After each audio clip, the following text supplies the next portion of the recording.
Tabletops will start after the following messages. Are you looking for something comfortable to wear and keep your brain warm while playing tabletop games? Daily Dose of Yarn makes handmade, customized beanies for all of your style and comfort needs. She can even help you with a custom beanie to represent your favorite character. Check out Daily Dose of Yarn on Instagram and Etsy to order your new favorite beanie today. Hey there everyone, this is Nick from Tabletop, and I have an awesome thing to share with you.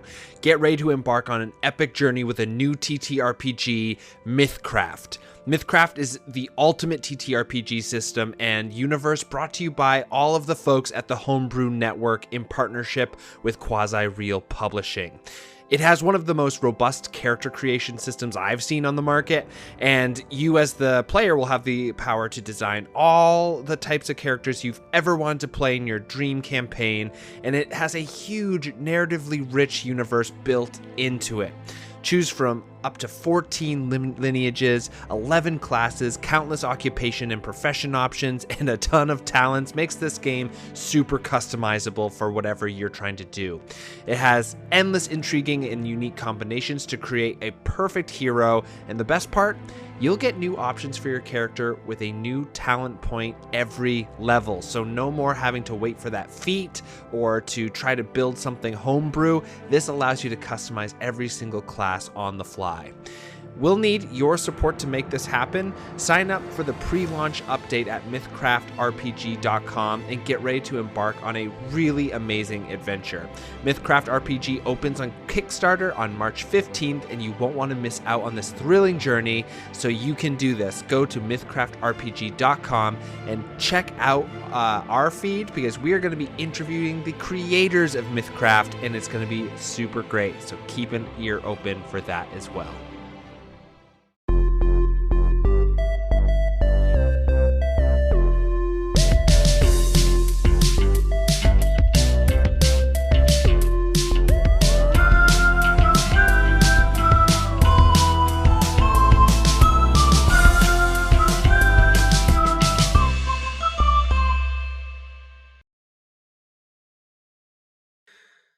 Welcome back, everyone, to another episode of Tabletop. My name is Nick, your host, and today I am joined by Nathan Hurd, one of the many driving forces behind the Homebrew Network of podcasts and the new TTRPG Mythcraft, which is currently crowdfunding on Kickstarter. Nathan, congratulations. It funded in about 3 hours. That's incredible. Yeah. Thanks for coming on Tabletop.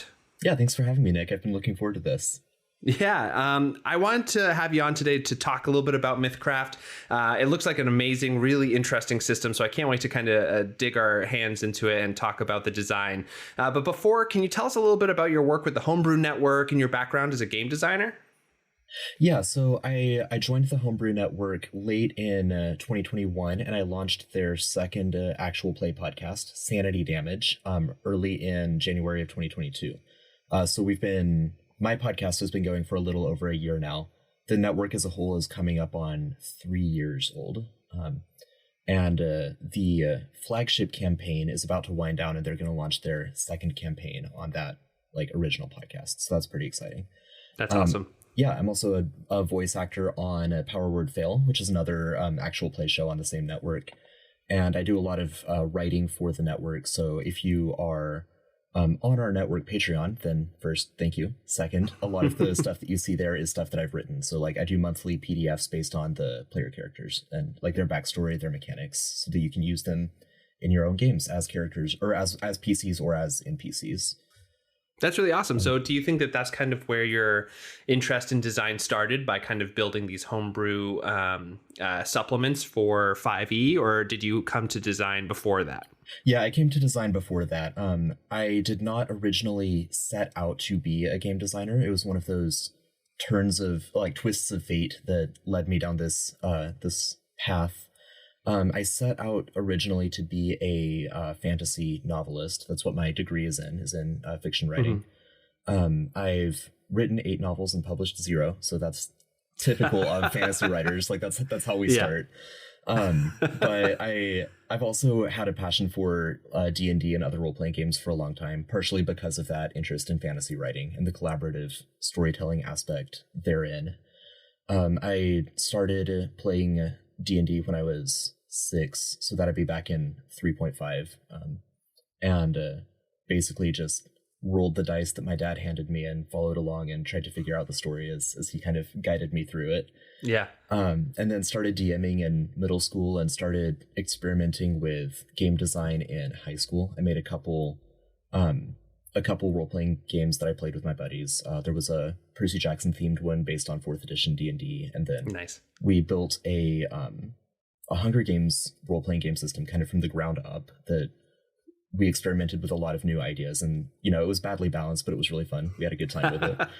I mean, honestly, in the books, those games are pretty badly balanced. Right, exactly. So there you go. So I guess it kind of fits on a meta narrative level. Yeah, there you go. Yeah, so I've been doing 5th edition homebrew for a really long time, and I've designed a couple board games, also unpublished because I have no idea how to get into the board game industry. But just kind of started out intending to go like a literary route, and then it veered more into a gaming route, and that's kind of where I'm at now. That's awesome. I mean, honestly, there is like a lot of overlap between those two professions, especially when you think of when you're building a setting, you're essentially writing a interactive novel or something. Like you're writing a setting in which people can interact with and get some sort of consistent experience out of. And that is sort of also how I view when you read a really great novel, especially a fantasy, like a world building novel where you're just really enmeshing yourself. You're trying to get a consistent experience for your readers out as well. So it makes sense to me. So now I kind of want to pivot a little bit into Mythcraft. So like I said, Mythcraft is in its Kickstarter right now, and it has been funded, but we're working on stretch goals. Again, congratulations. That's a huge a huge win in my books. I'm very impressed, but also I want to keep this kind of hype train going. So can you tell us a little bit about Mythcraft? You sent me some materials, but for those who have no idea anything about it, what would you say to them if you were trying to introduce and why they should be excited about Mythcraft? Yeah, Mythcraft is a completely new tabletop role-playing game, completely new game engine. So we obviously all games borrow some amount from other games, but we're building from the ground up the way our system works. We're calling it a medium crunch role-playing game. So it's got a lot of character options. It's got a lot of complex like leveling up that you can do. I think I can confidently say it's one of the most robust character creation systems out there, and we can get into details on that a little bit more. Yeah, later. we definitely will. Like it does feel very customizable from what I've read. Yeah. So I'm excited to talk to you about that as well. But continue on. Yeah, what were you saying? Let's see. In terms of customization, we're really wanting to appeal to gamers of all stripes. So, the min-maxers, we want like all of the different options that they can pick. But if you're more of a narrative focused or light role player, like you want something that feels a little bit more in the vein of rules light. I would not call Mythcraft rules light, but we want that. We want it to be approachable to people who prefer that kind of gameplay. In sort of my cursory look at some of the intentions behind the TTRPG and some of the materials you sent, one thing that kept jumping out is this sort of idea that this game is crunchy but also cinematic. Like those things are together. Like and that kind of fascinates me because usually when you have too much like rule restraint, I guess, upon a system, it does tend to at least slow. I always say tempo. It kind of slows story tempo down a little bit. And that's like kind of in my head why Powered by the Apocalypse and some of the other systems out there have a bit more of like a cinematic reputation because they have a bit of a faster rule system. So can you tell me a little bit about how you approached when you were designing kind of marrying those two goals of both, I want this to feel very much, like crunchy for the people who want to really dive in and get to know the system and really play within it and have those have that ability, but also have this kind of narrative flair, I guess. So for the people who are really into that and kind of want to lean into that aspect of TTRPGs. Yeah, so from a design perspective, something that we drew inspiration from was Cyberpunk Red's approach to character design. Cool. Because that's also a pretty crunchy game, but there's three like tiers of character design, and on one end there's total customization on everything that you can do. In the middle, there's like a suggested template that you follow, like take these options at level 1. At level 2, 3, 4, we recommend these things so that you can build out a specific like warrior character. Sure. And then on the other end of the spectrum, there's just completely pre-generated characters that tell you exactly what to do at each level. Yeah. And what's really great about that system is that you can start out in a completely pre-generated character build. And then by level like 5 or 6, if you feel pretty comfortable with the system, then you can deviate immediately without like punishing yourself. Yeah, is that system also built for people who, because like right now in 5e and some other systems, it can be really hard if you're in a narrative campaign to bend your character's mechanics to follow that campaign. So like if I'm, let's say, you know, a paladin and then no longer believes in their deity or something, and then is not a paladin anymore, the game isn't really built for making a change like that. It's sort of like, why would you do that? You're already a level, 6 paladin or something. Right. You can multi-class, but that does like a kind of separate thing altogether as well. And it always feels a little bit punitive if you multi-class, in my personal opinion, because then you can never get to that level 20, like very powerful paragon of your archetype. So in this, does it allow you to sort of bend your character with the narrative that's being told in the story to really, like you said, customize it to build it into a new type of archetype, I guess? It does. Yeah, that was one of the things we were very intentional about because, again, in 5th edition, like, let's say you're a paladin, right? You get a couple choices early on about like your fighting style. You get your subclass at level 3, and that's pretty much it besides spells. Those are the only choices that you make. Yeah. In Mythcraft, you make a choice about an ability that you get at every single level. So if you originally plan on being like a very devout paladin, and then circa levels 5 and 6, you start having a crisis of faith, you might just multi-class into warrior, and that doesn't limit you from coming back to paladin later. The same way you can multi-class and go back and forth however you see fit. Yep. But you can, because you get something at every level, it really serves the narrative for you to think about what has happened in the past couple sessions, and that informs your leveling up decision. That's very cool. And we kind of skipped over it a little bit at the beginning, but you were saying that this is a completely new system that is like still, gestures at systems that came before it. Is it a D20 system, or like what is the base mechanics underneath everything? Yeah, it is a D20 system. It has 8 core attributes that are kind of like the common ability scores you see in D&D, Pathfinder. I think Call of Cthulhu has 5 or 6 as well. Yeah. So we have 8, but it's that same kind of core mechanic that you start there and then build out from your character, choosing different options based on what stats you have in that arena.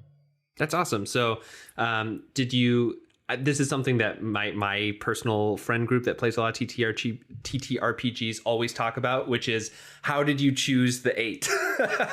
Because like we have some people in my group that are designing games and they're like, I'm trying to get it down to like 4. Like there's just like, a huge like disparate set of viewpoints on this subject. So what made you choose the 8 that you guys ended up with?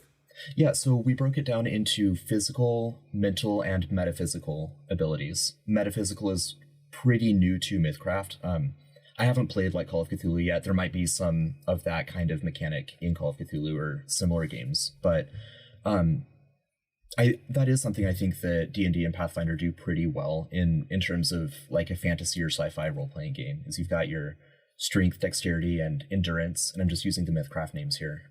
Sure. Your awareness, intellect, and charisma, and then your luck and your coordination, and those play into the game in more unique ways that we're kind of exploring with Mythcraft. So I really love that, because sometimes it feels like in 5e or some other systems that have very set attribute score systems that, I mean, like there's the classic dump stat kind of thing where it's just like this stat just doesn't matter.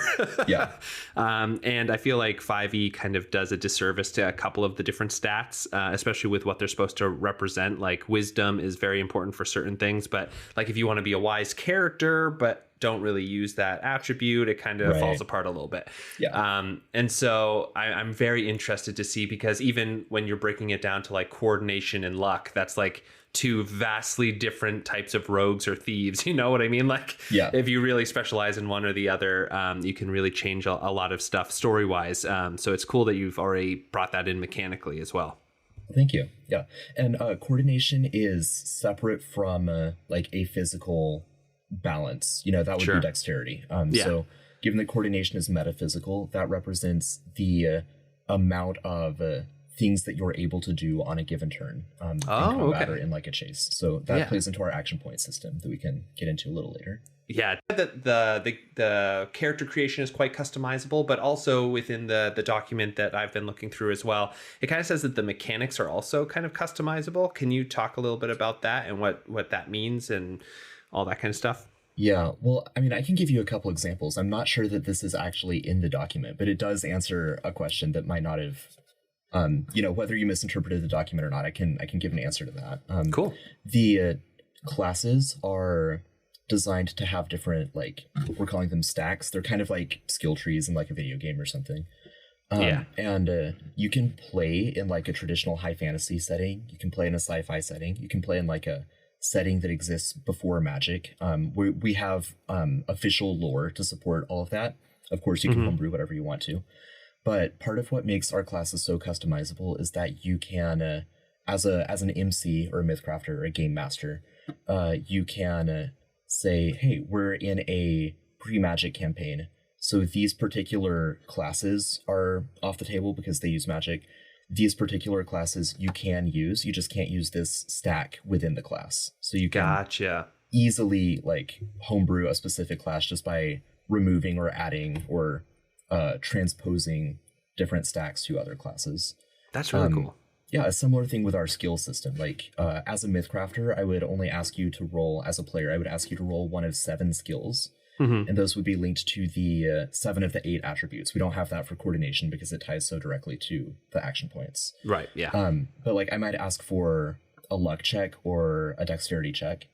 And then you, as a character, have a ton of different skill specializations. And if you have... Let's say I ask for a dexterity check because you're running along like a rooftop. Sure. Let's say you do that. You roll your d20 and add your dexterity. And then Franco is like running behind you. And he has dexterity, but he also has points in like a balance skill. He would add both his dexterity and the balance skill. Gotcha. And so just by switching out which skills you use in a campaign or by homebrewing some of your own, that's another way to really curtail it to your campaign setting. Oh, that's really awesome. I really love that too, because the amount of times that you enter into a setting that is not one of the, out of the book settings, and you're like, magic doesn't really work like that in my world, or like whatever it is. It sounds like you guys have sort of sidestepped that problem altogether by creating the customizable stacks and stuff like that. That's really cool. Thanks. That's awesome. So yeah, that was a really great sort of base level, what is Mythcraft? And after the break, I'm really excited to jump in a little bit more about the specifics. We will be back right after this. Hello there, I'm Calvin Piper, host and DM of the Wild Magic School Bus, the most unprofessional D&D podcast you'll ever hear. Excuse me, how can you call us unprofessional? 1 second, Ohiana, I'm recording a trailer. Join me and my friends each Monday as we travel through the fantasy world of Talrun Mall, a land divided between magic and man.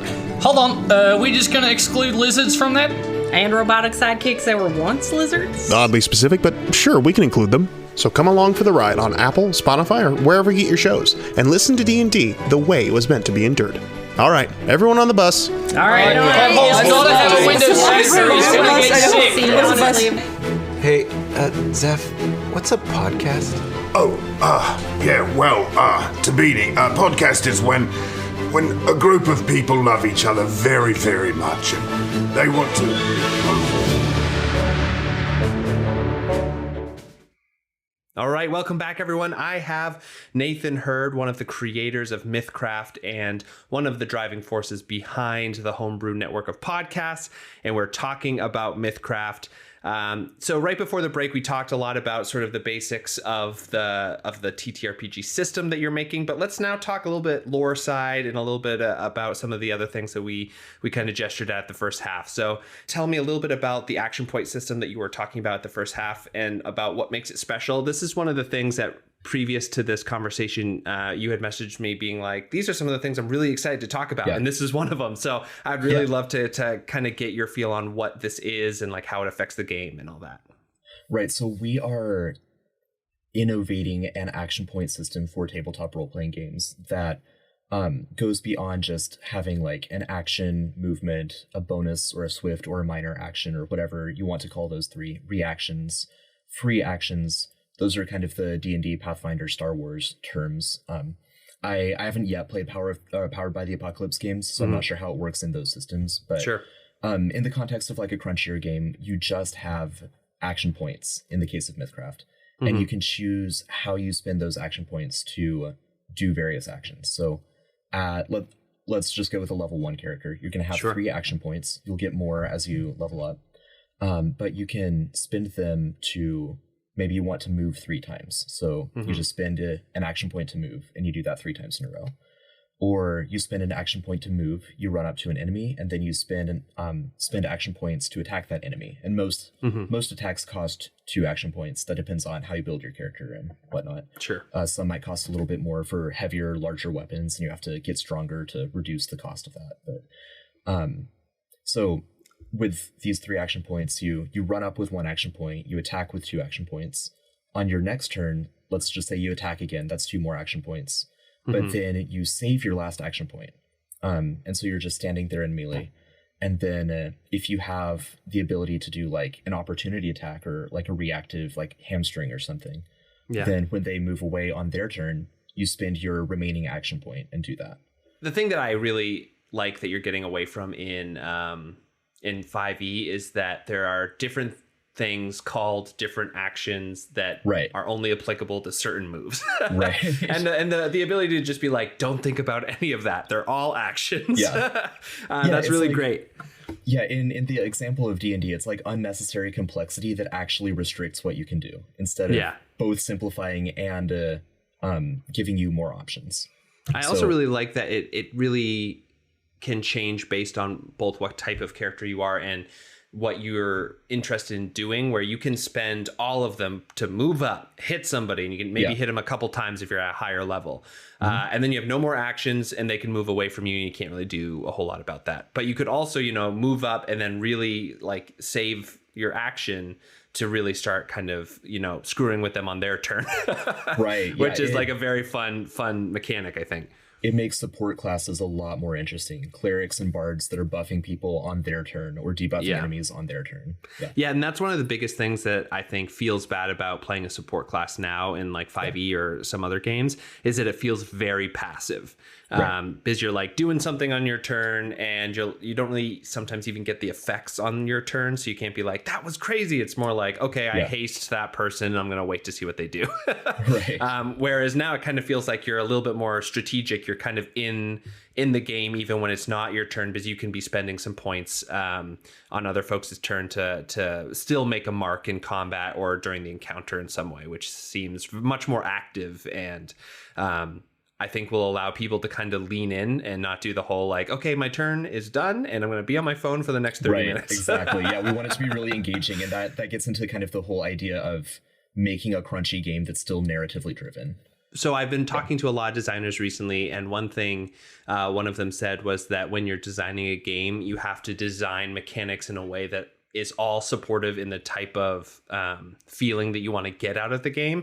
And it sounds like you guys are doing that completely as well with saying like, okay, we want to make sure that people are staying focused. They're in the game still. They're a part of it. Even when it's not their turn, we're going to design mechanics to support that, which sounds like very both fun and also kind of goes to your goal to make a really narrative game, which is very, very cool.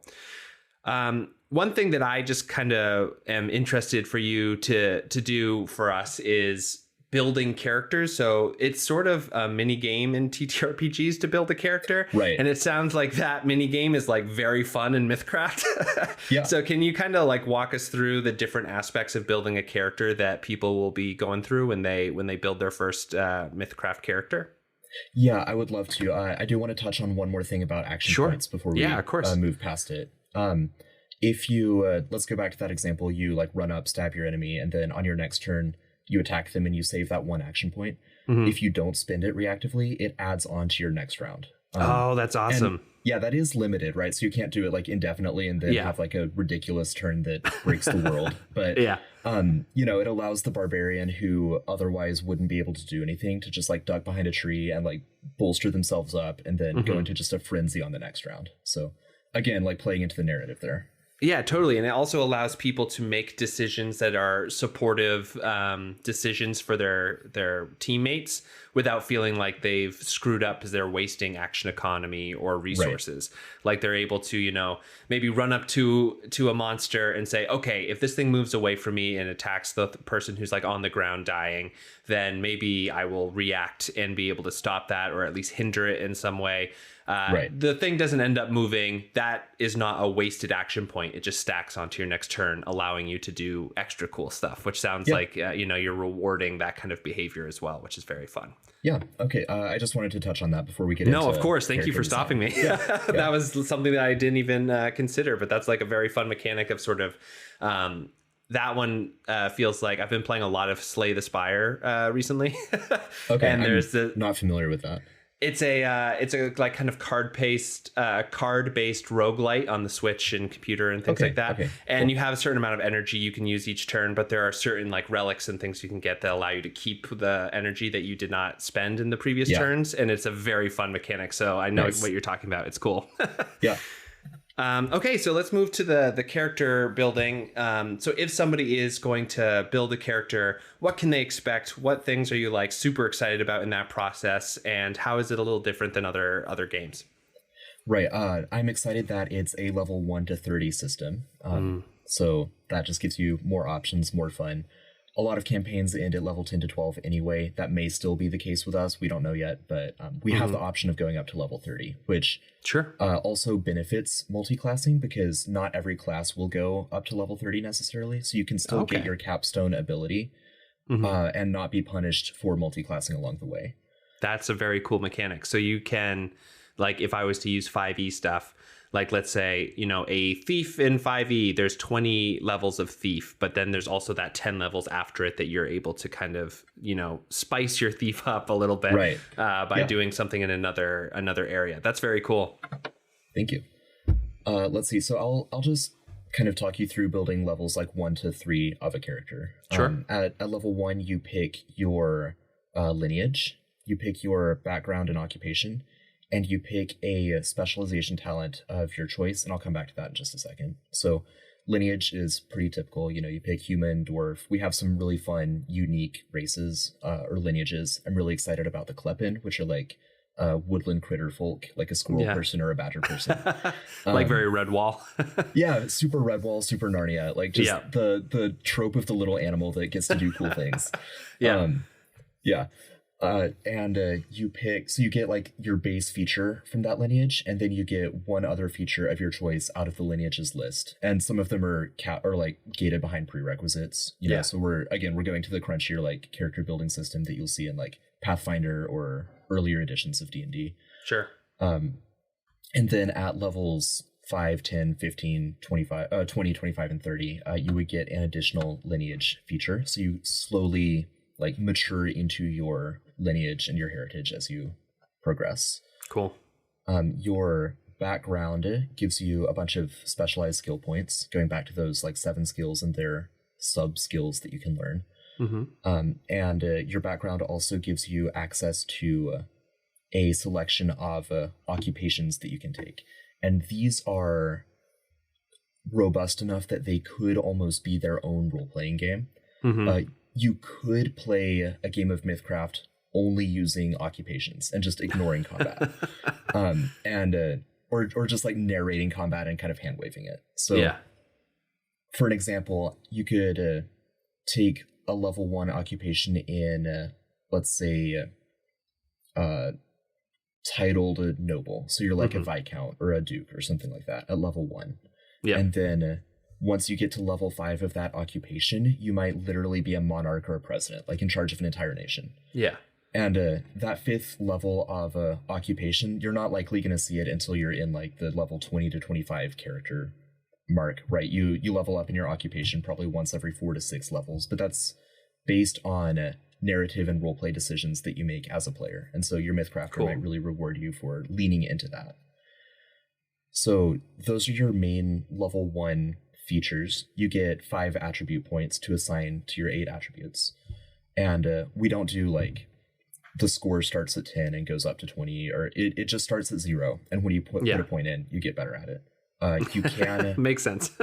Right, doesn't it? Yeah. You could choose to have a negative, because I do think it's fun to be flawed and have imperfections. I think there's some really like good narrative and mechanical fun to be had there. Does that allow you to, like in a point buy system, to if you take a negative, do you get extra points to put in other places, or is that just a narrative choice you make? Yeah, you would get extra points. So, cool. You know, you could play the trope of like the socially awkward wizard with the high intelligence and low charisma.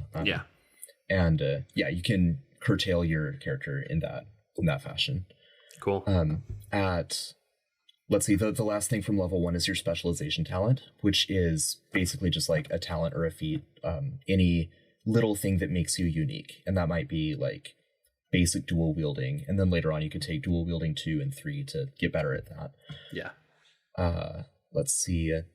The classes begin at level 2. So at level 1, you are just an adventurer. Sure. And it's possible for you to do a classless build and just take specialization talents the entire time. So that's very cool. Just be a level 30 adventurer, and you've got 10 talents in like fighting and 10 talents in social operations and maybe 10 talents just in magic, and you just completely create your own thing from that. Yeah. But the classes do offer a lot to be gained from going that route, because like when you enter a class, you get a fairly robust like stack of abilities that are core to that class, and then for each level beyond that, you can take, going back to the idea of like class stacks, you can choose kind of what tree or what path you want to go to take talents and focus on, let's say you're a cleric, focus on healing, or focus on damage output through spells, or focus on buffing and debuffing. Like you can make each of those decisions again at every time you level up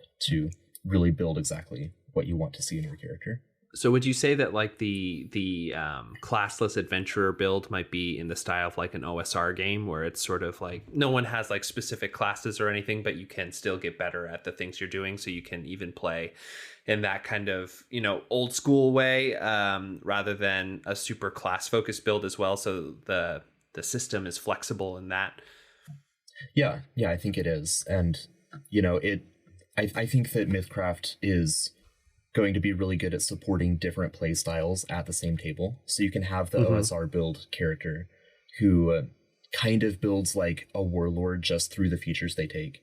But then you could also have a fighter cleric multi-class who's also kind of a warlord, but through different, like, you know, very ideations of the same idea. Right. That's cool. So when you say that you have these classes, are they sort of the classic classes, and then you have subclasses within them, or do you have just a large amount of classes, sort of like Pathfinder, where they have sort of a list that you choose from? Right. We currently don't have subclasses. We're thinking about prestige classes. That's probably something that we'll do at some point. But right now, given that we've hit a couple stretch goals, we're up to 13 classes in the base game. So nice. I'll see if I can recite them all. We've got... if you don't do it, you're not a real designer. Right. Let's see. Berserker, Cleric, Oracle, Mage, Warrior, Witch, Troubadour, which is your bard. Yeah. Tinkerer, Rogue, Ranger, Zealot, Pugilist, and Vessel, which is your warlock. Yeah. Which I mean, not to put you on the spot, but which one is your favorite? Which one are you like, this one's the best? Yeah, I mean, we're still in the process of drafting them out. Playtesting publicly starts in July. Anyone who backs the Kickstarter can be part of our playtesting. So I'm most excited to keep drafting and work more on the Troubadour at this point.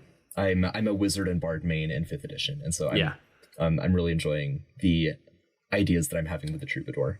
A lot of people really love the Witch just because that's an underrepresented idea in fantasy games. For sure. We're having fun with that one too. Is your witch sort of like a like fairy tale style, like very alchemical and like uses reagents to cast different types of like nature magic and things like that? Or is it more sort of warlockian in that it's sort of pact based or something? When you choose to become a witch, whether that's level 2 or down the road, you actually get to pick between those two. That's awesome. Okay. Yeah. Called it. Yes. Yeah.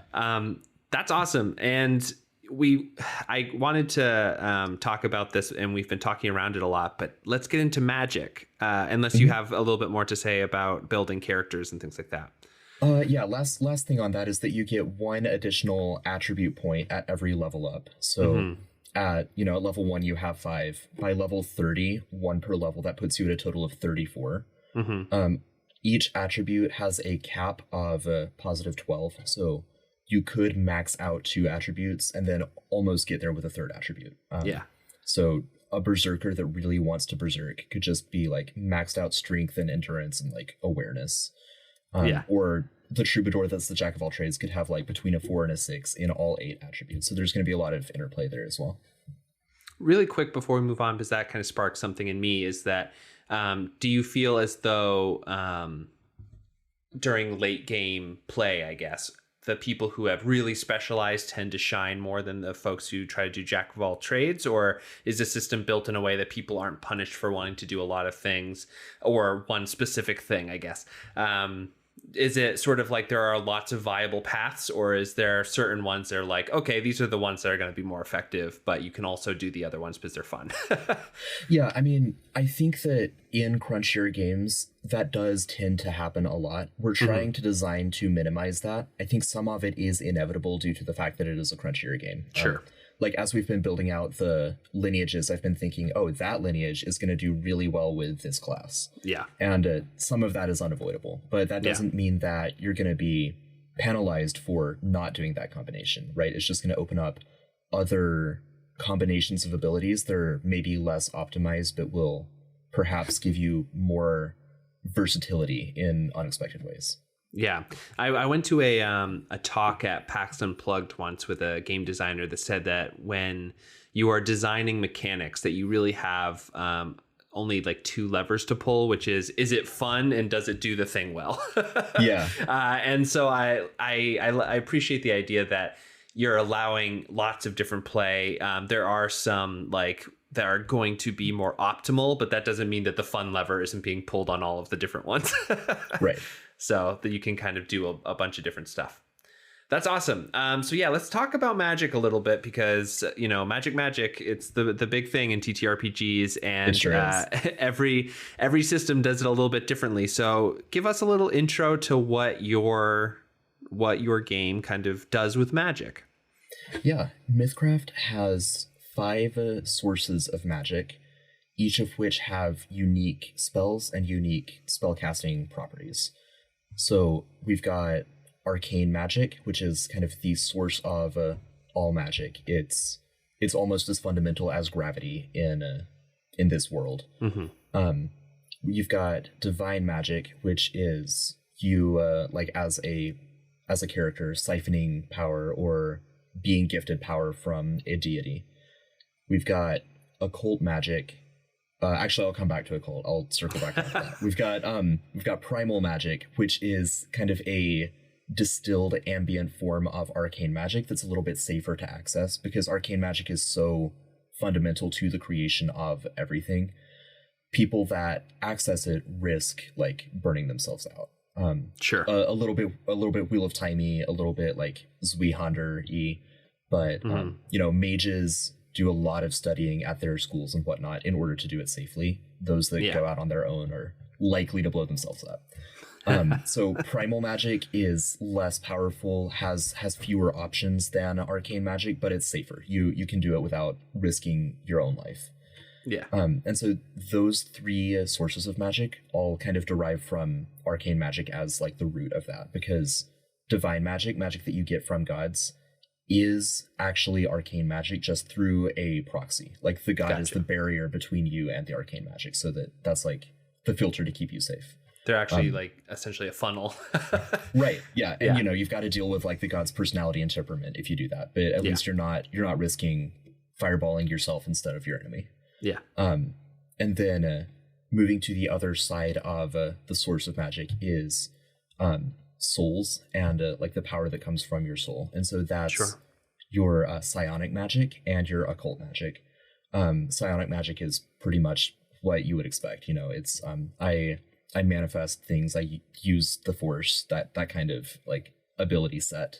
And then occult magic is altering your soul by stealing a little bit or like slivers of souls from other people, other things, other gods. And so it's like the sneaky, ritualistic, draw a bunch of symbols to, you know, shield myself and hide myself from the god that I'm also stealing from. That will kind of give and take dynamic. So. Yeah, the thief of the mage class. Right, yeah. So those 5 sources of magic all do kind of a rock, paper, scissors, lizard, Spock thing with each other. You know, they're each stronger than 2 others and weaker than 2 others. And so when you get into wizard battles, that really comes out in some of the specific spells and interplay between the spells. That's very cool. So can you tell me a little bit about the spells themselves? Like, how do those function? Is there a spell list that people choose from? Are they building magic? Like, how does it work in Mythcraft? Yeah, we don't yet have a way to build your own magic. That's something we want to do. I'm not sure if it'll be in the original release or not, but it's definitely on the table. But you have a list of spells you choose from. You have a list of rituals that you can choose from, and you have a list of lower magic. I don't want to say cantrip because that's like D&D specific, but you've got a list of magic that you can do at any point. Yeah. And that's going to be specific to your source of magic. So the divine source of magic, you've got your spells, your rituals, and your prayers. The occult source of magic has your spells, rituals, and incantations. And each of those, they're not just like different words for the same thing. They actually function a little bit differently based on, you know, what kind of choices you make and how you build out your ability to cast spells. So just the basic like spells, the expendable resource, you've got your action points that we've talked about, and you've got your spell points. So casting a fireball costs like 4 action points and probably 16 to 18 spell points. And you get that back at the end of like a rest, 8 hours, recharge yourself, all of that. But with the idea of talent points and getting a new talent point at every level, one thing you could choose to do is invest in talents that are specifically affecting the way your spells work.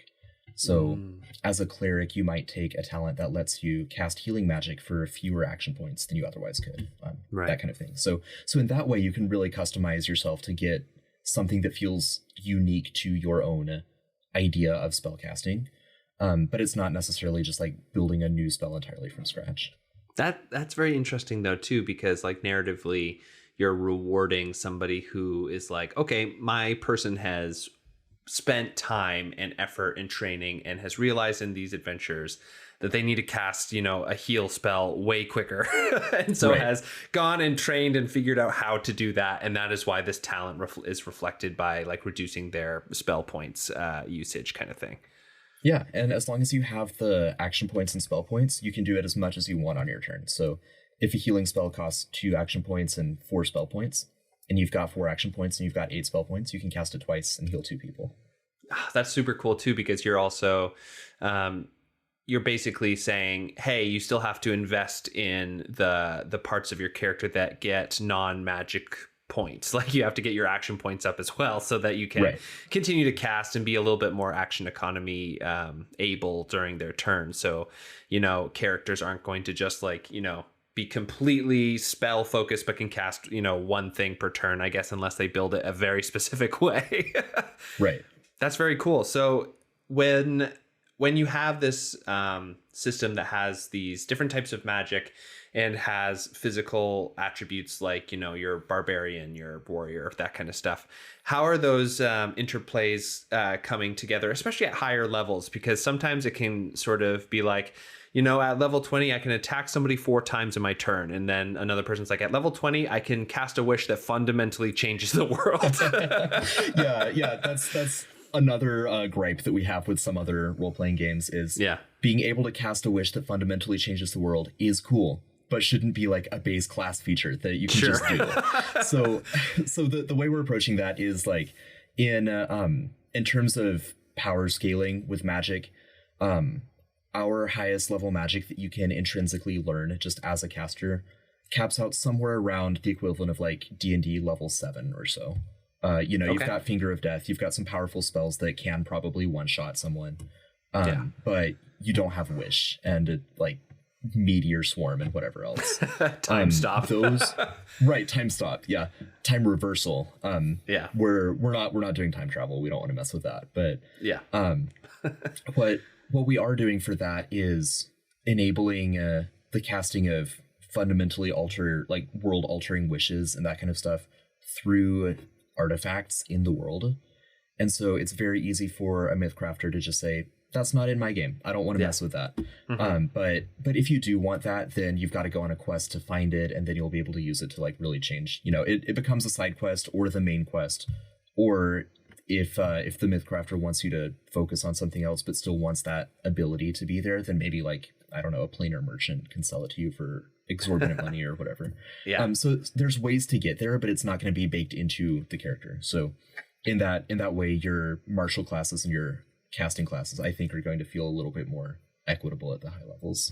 Yeah, that's very good to hear, because I feel as though, as somebody who doesn't tend to use magic centric characters, I always am sort of like, someone takes 15 minutes during their turn to say, okay, I cast this and I do this and I center it here and it's a cone that does this, and I'm like, I attack something 4 times. And speaking towards that a little bit, can you, because we're kind of approaching the end of our conversation here, something that kind of came up for me during our talk was, how does combat feel? Because, a lot of campaigns are very, combat's going to happen. Like you said, you don't have to. You could have a Battle of the Bands campaign, which, by the way, I'm super excited to try out in the system sometime. But I also just want it, because like I know, 99% of folks have at least a little bit of combat in their campaign. Can you tell us like how it feels, like how, when you're building encounters, how they should appropriate time towards combat? Is it something that kind of slows down and becomes a lot more tactical, like grid based, or is it something that is or maybe it's both. Maybe it can be both like fast paced and more cinematic based on what you were talking about, or it can be a little bit more grid basy based on what the characters want to do. But can you just walk us through what combat feels like in the game a little bit? Yeah, and I mean, I'm biased, but I'll say it feels really fun. I'll start there. Like, it's an enjoyable time. I haven't regretted any combat that I've run in Mythcraft, whereas I have sometimes in other systems. I'm like, no, for sure. Like that. I guess that's the main part of my question is, like, how does combat feel? Because sometimes when I'm throwing like, oh, this like little obstacle comes up, and it's like an hour later, I'm like, oh my god, what have I done? So I've played some demo combat encounters, and I've run a one-shot, and I have played them with primarily podcasters who play D&D professionally, and so we do play a little bit faster than the average group. I've also run it with a couple people that don't play TTRPGs very much at all. Has been a little bit longer with them, but not like tremendously so. I haven't seen it like get stuck in like a quagmire of rules and checking conditions and all of that. We do have a lot of conditions. They're fairly intuitive after you do them a few times. We are designing it with a grid and tactical combat in mind, but I don't believe that it would be a requirement. Like, flanking is a condition that we have. We have diagrams about like how that works on a grid. But narratively, if you're fighting someone and your ally is also fighting them on the other side of them, that's flanking. That's not hard to adjudicate narratively. So I think that'll be the case for most of the conditions. Most of the spells are a little bit tricky with like cones and feet and everything. Like, I recognize that, but I mean, I don't do much theater of the mind. People who do, I'm sure will be able to translate this pretty easily. Yeah.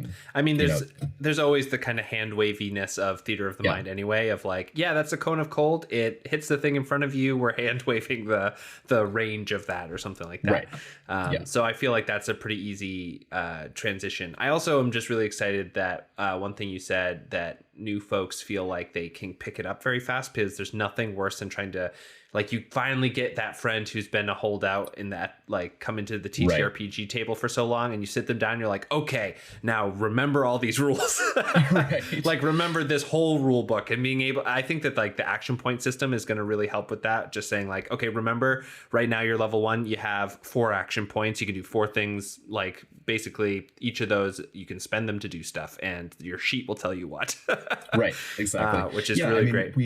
I've run it with people who primarily play D&D, and I haven't told them any of the rules, and they figured it out pretty easily. Cool. I've run it with people who don't play TTRPGs, did sit down and explain the rules, and most of it stuck, and they understood, like, by the end of the game, like, how it works and how to play the game. So that's really cool. I'm really happy with how intuitive it feels like it's been. Yeah. All right. One more question, then we'll kind of come to the end. What do monsters look like in this world? Are they very customizable, or are you going to release, when folks get their kickstarted book, is there like a monster glossary, or is there more instructions on how to build your own, or how does that work within the Mythcraft sort of universe? Yeah, so our core bundle of books, which I think is the, I want to say $180 tier and up on our Kickstarter, that's, your core rulebook, your Mythcrafter guide, and your creature compendium. So we're going to have a big index of monsters there. Monsters do not use action points, just because that would be a lot of work for the game master to track action points for so many creatures. But we design them with action points in mind. And so we kind of simulate what they would be able to do with action points, and then write that in a more streamlined fashion. We're also releasing I'm not sure if this will be, it'll probably be part of the Mythcrafter's Guide. If not, it'll be like a free PDF somewhere. But we're calling it Mythcraft Monster Math, which is how we simulate AP or action points, how we figure out how far a creature should be able to move, how many attacks they should be able to make, and boiling that down based on how difficult they should be, how challenging they should be. So we'll definitely have a lot of robust templates to help you design your own monsters. We will also have, I think I've committed on camera to doing 300 monsters. So we'll have 300. Why did you do that to yourself? That sounds horrible to have to sit down and just do all of those, but thank you. That sounds great. Do a few at a time and like let my mind rest, do a character or something. But, Daniel, one of the co-hosts, is gonna kill me if I don't ask you to please put in several cool versions of bears. He's very into bear monsters. So so he was on the Under the Bed Bears episode. Yes, that was all him. He was like, guys, we have to talk about bears because he loves them, and like I can understand why. They're murder machines and they're very fun. This all sounds really awesome. I'm very excited to get my hands on it too. But before we get to close out, I want to say, as somebody who is an advocate for folks who have never sat down at a table, and as an advocate for people who are, professional DMs and things like that, what can you say to folks who are uneasy about getting invested into a new system when it comes to, we've kind of talked about it's quick to pick up and things like that, but some people might still be scared by sort of the crunchiness that you were alluding to, whereas some of the more professional folks might be like, why would I switch to this system? So can you just give me your quick elevator pitch on, for those two groups of people, why they should back Mythcraft? Yeah, well, few different things. One, from the perspective of this being intimidating to get into, I think that you will find it easier to get into than D&D. Yeah. Maybe a little bit more difficult than rules light systems. So, if that's your play style, I support you starting in rules light. I have done a little rules light. I plan on picking up Monster of the Week and stuff. I've heard glowing reviews from this podcast. Yeah. It's next on my list. I'm doing some Zweihander right now, which is a whole different story, but it's easy to get into. We have those character templates where you don't have to worry about leveling up or figuring out any of that. Just keep track of your action points, keep track of what you can spend your action points on, and once you feel comfortable, you can deviate from the pre-generated character that we hand you. Or if you really like that character and where it's going, just keep following our pre-generated level 1 to 15, level 1 to 30 template that we have for you. For the people that want a crunchier game or that are really experienced with another type of game, if it's D&D and you want a complicated game, then you're probably not playing 5th edition. If you are, do you really want a complicated game? Yeah, right. So if you do, then we offer so much more customization than 5th edition does. It feels more like it. I want to say it feels more like 3.5 or 4th edition in that regard. Not in like the hateable qualities of 4th edition, just in like the number of choices there are. But it's more customizable in that you get like to choose your own path every time you level up, and that'll let you sit down and spend 40 hours min-maxing your character. It will also let you sit down and pick something that fits the story that you've just had. Yeah. And if you're nervous about like backing the Kickstarter for a new like indie game developer, or if you're financially restricted, like I hear and respect both of those concerns. We obviously appreciate financial support, but we don't like ask for it. One of the big like selling factors of Mythcraft is it will be completely free online once we get it produced. That's amazing. So yeah, right. Super accessible, allows people who want to get into the hobby to not face down, 15 books that they have to buy, all that kind of stuff. Yeah. And it's not just like the core game is available online and then the rest is behind a paywall. All of it is going to be online for free. All of it is going to be self-hyperlinked to make it really like intuitive on our website. What you get from backing a Kickstarter or buying a physical product is you get a physical product, you get a book, you get all of these different physical like add-ons that we have on the Kickstarter. We haven't hit the reward to unlock plushies yet, but we have a line of monster plushies if we get there. Amazing. Yeah. So excited for that. Yeah, we're probably not going to get there this year. I would love for us to, but we'll see how it shakes out. Sure. But you get physical books, you get alternate covers. We have some really great artists, so that's like an appeal. If you want your nerd shelf to expand, then that's where you've got to like pay money for an actual product. But you can get everything online, and that'll get you started on the game. So give us a try. If it's not for you, then there's plenty of other role-playing games out there. I find that this is the game that I want to play, and so I have to go and write it so that I can play it. Yeah. I mean, it's always really refreshing to hear when a designer comes in and says like, basically I wanted to play a specific way and I wanted to play a specific type of game that I couldn't out in the market right now. And so I just made my own. Because then you at least know like this person is doing it for the right reasons. They're doing it in a way that means that they're kind of in on the joke when it comes to actually playing at tables and what people want. So like, it's really, encouraging to hear that from one of the designers. So yeah. And also for all of those beleaguered forever GMs out there, what does Mythcraft offer them when they are sitting down as a Mythcrafter? We will, I mentioned Mythcraft Monster Math, customize all of your own monsters. Very easy to homebrew a setting by adding or removing or transposing stacks across classes or specialization stacks. Same thing with skills and skill specializations. As of today, we have unlocked 2 out of our 4 base campaign settings, each of which will have a full level 1 to 15 adventure modules. So if you like running a pre-generated story and adding your own elements to it as you go, which is frequently my preferred playstyle, right? Yeah. I love Rime of the Frost Maiden and just adding my own things to it. Like that was such a good campaign. But we've got a lot of that. We're going to have that for the like high fantasy era and for the ancient pre-magic era with dinosaurs and titans and all of that. Amazing. Those are confirmed. We might hit post-apocalyptic. We might hit sci-fi, but probably not this year. If we don't hit those this year, those will be future projects. So we've got a lot of lore. We've got a lot of setting and character and monster options. This goes a step beyond what you asked, but if you are, if you're a Mythcrafter who also, or you're a game master who also likes to write your own third-party content and publish it, we emphatically embrace you, and we're going to have tools to support that and help you make your product and like make it profitable for you. So that's amazing. We really want this to be a community built role-playing game experience. Yeah, a game by the community for the community, essentially. Right. It's very, very exciting. Yeah. Well, Nathan, probably the most important thing of all is, where can people find you online? Where can people follow your work? Of course, we're going to have the Kickstarter link in the show notes. So if you want to scroll down there to get involved by supporting this project, that will be there for you. But what else can people find you either doing or saying online or whatever?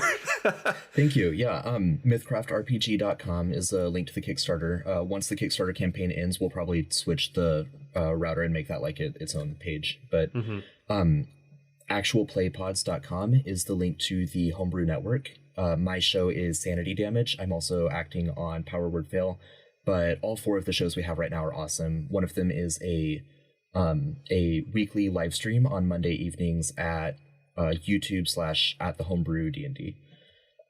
And like for me personally, as a novelist, like that's still in my future somewhere, is publishing those novels. So NathanHeardWords.com, heard as in I heard what you said. That I don't publish religiously on that website the way I used to. But I'll put something up probably every month, and usually it's like a book review of whatever novel I just finished reading, or my thoughts on the latest like Marvel trends. Sure. Obviously, I'm a fan. In an audio medium, I'm pointing to my Avengers I was like baseball cap. Yeah, for people who weren't in this interview, right. The Avengers symbols on your head. Yeah. Yeah, so I mean, you can go there. There's some short fiction, some poetry. That's neither here nor there in terms of game design, but it's fun.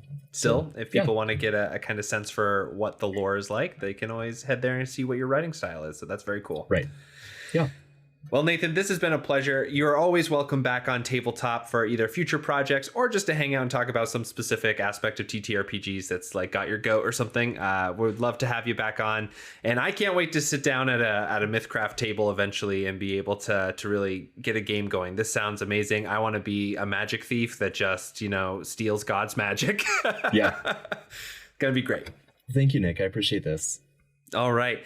And for everyone else, this is Tabletopped, and we are part of the Helios Network, a podcast network for people by regular people. And if you're interested in other shows on the network, which you should be, they're all awesome. You can head to Banter and Such. They are a very fun cultural commentary podcast. So stuff like The Avengers or Marvel trends or Cocaine Bear, which is one that I recently did a movie review with them. That movie is wild, dude. But head on over there and support the network. And for everyone else, we will see you next week.